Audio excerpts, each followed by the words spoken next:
You are watching Gamereactor TV. We are in Paris for the ESWC Call of Duty tournament event. Talking to Jay Puryear from Treyarch, he's pretty much the head honcho of Black Ops 3. I think I was the not at all, but a lot of team members. I think I introduced you like that when we talked 2 years ago before Black Ops 2. But you're up the ladder on Black Ops at least, right? I have played a lot of Black Ops 3. Work at the studio on the esports initiative. Right. Yeah, because that's one thing I remember.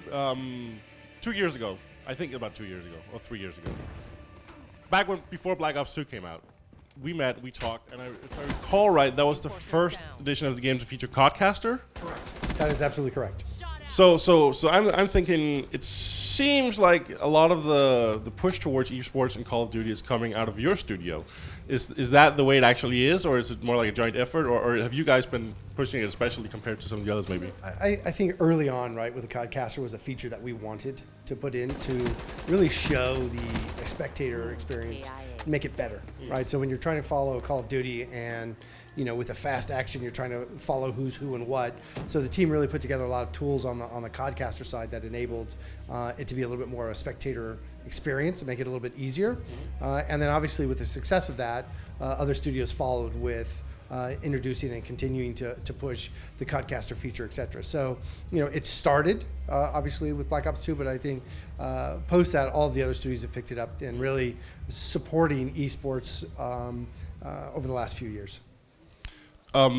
This year has been a big year for Call of Duty esports in that you've sort of switched. Used to be there was a World Championship every year. There's still one championship, but now you also push towards doing the Call of Duty World League, making the whole esports scene around Call of Duty sort of more organized and getting more official support from Activision.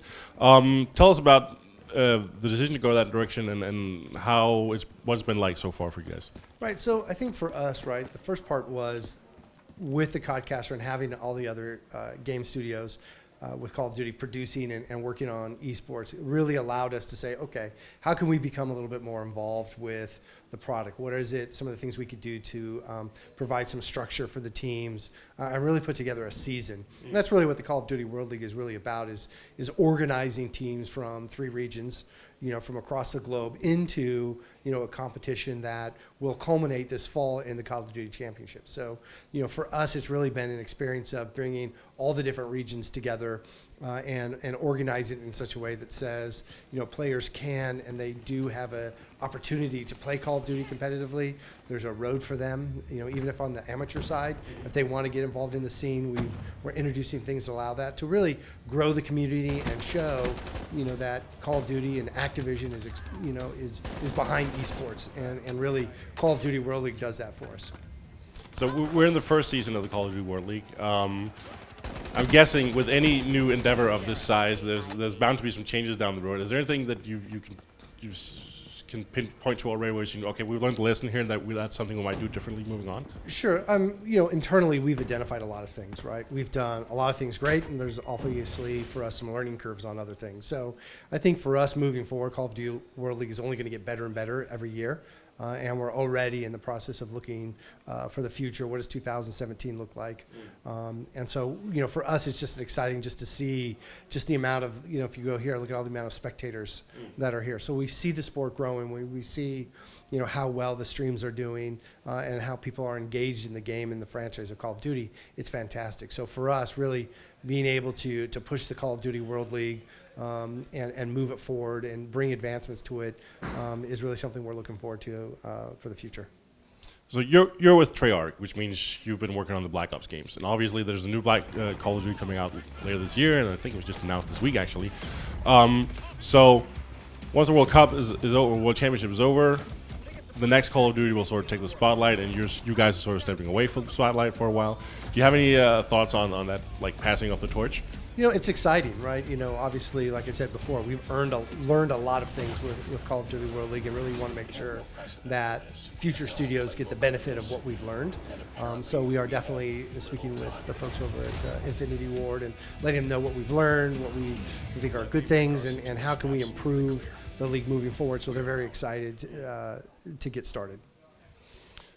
One thing I've been wondering with the 3 studios that the series has is there like is a feeling of internal competition between you guys, or a thing where you feel like, oh, we want to go in this direction where the others are sort of pushing in another direction? I think it's a little bit more. I would like it more to sibling rivalry, right? Where I think the Activision with the independent studio model really allows the individual studios to put their spin on what they think Call of Duty should be and what are the new innovations that they want to bring. So for us, it's really just great to see so many talented people working on Call of Duty and pushing the franchise forward, and then ultimately creates one of the best. It creates the best game for the fans, right? So I think having different spins on it really benefits the community as well as esports. And we see stuff like you guys inventing Codcast, and then other people jumping on that.